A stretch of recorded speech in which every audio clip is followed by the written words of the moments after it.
नमस्कार. आज आपण पारंपरिक पदार्थ फळे हा करणार आहे. त्याला काही ठिकाणी दिवसे असे देखील म्हणतात आणि ही रेसिपी खास करून प्रेग्नंट महिलांसाठी केली जाते. आता इथे मेथीची भाजी मी निवडून घेतलेली आहे. त्याची देठे आणि मुळे आपल्याला घ्यायची आहेत. स्वच्छ धुवून घेतलेली आहेत. त्यानंतर आपल्याला 1 वाटी गव्हाचे पीठ घ्यायचे आहे. त्यानंतर कोथिंबीर स्वच्छ धुवून निवडून घ्यायची आहे. हिंगाचं पाणी घ्यायचं आहे. त्यानंतर 4-5 हिरव्या मिरच्या मिक्सरला बारीक करून घ्यायच्या आहेत. 1 चमचा मीठ घ्यायचं आहे. थोडीशी हळद घ्यायची आहे. त्यानंतर आपल्याला 1 चमचा जिरे घ्यायचं आहे आणि 1 चमचा ओवा घ्यायचा आहे. आता सर्व इन्ग्रेडियंट्स आपण मिक्स करून घेऊया. पहिल्यांदा गव्हाचं पीठ घातलेलं आहे. मीठ घालूया. त्यानंतर हिंगाचं पाणी घालूया. 1 चमचा आपण जिरे घेतलेले आहेत ते देखील घालूया. मिरचीची पेस्ट तुम्ही यामध्ये घातली तरी चालेल, नाही घातली तरी चालेल. इथं मिरचीची पेस्ट मी घातली आहे.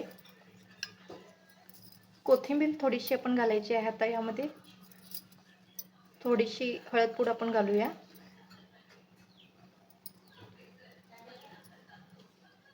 सर्व पदार्थ आपण मिक्स करून छान असं मळून घेऊया. पीठ आपलं छान घट्ट मळून झालेलं आहे. 1 चमचा तेल घालून छान असं आपण त्याला मिक्स करून घेऊया.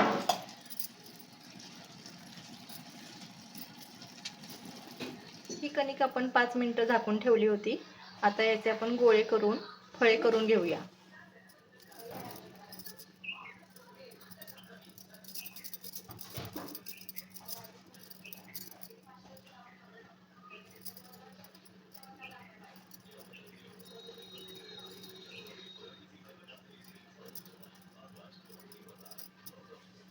हे अशा पद्धतीने आपण फळे तयार करून घेतलेली आहेत.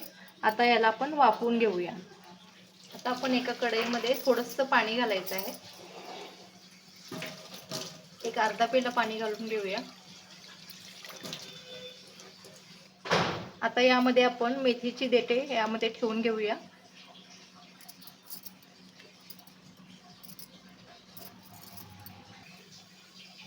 आता फळे आपण यावरती ठेवून घेऊया.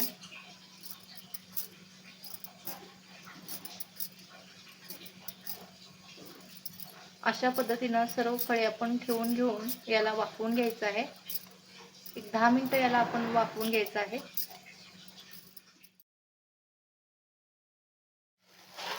आपली फळे वाफवून झालेली आहेत. छान वास सुटलेला आहे. आता आपण डिश तयार केलेली आहे. गरमागरम आपण फळे ही खायची आहेत. त्याच्यावरती आपण तूप सोडूया. तूप सोडून आपण यावरती थोडीशी लाल मिरची पूड घालायची आहे. गरोदर स्त्रियांसाठी इथं मिरचीऐवजी तुम्ही लाल तिखट वापरू शकता. मिरची पूड आपण भरभरून घ्यायची आहे. अशा पद्धतीनं ही रेसिपी तुम्ही नक्की ट्राय करून पहा.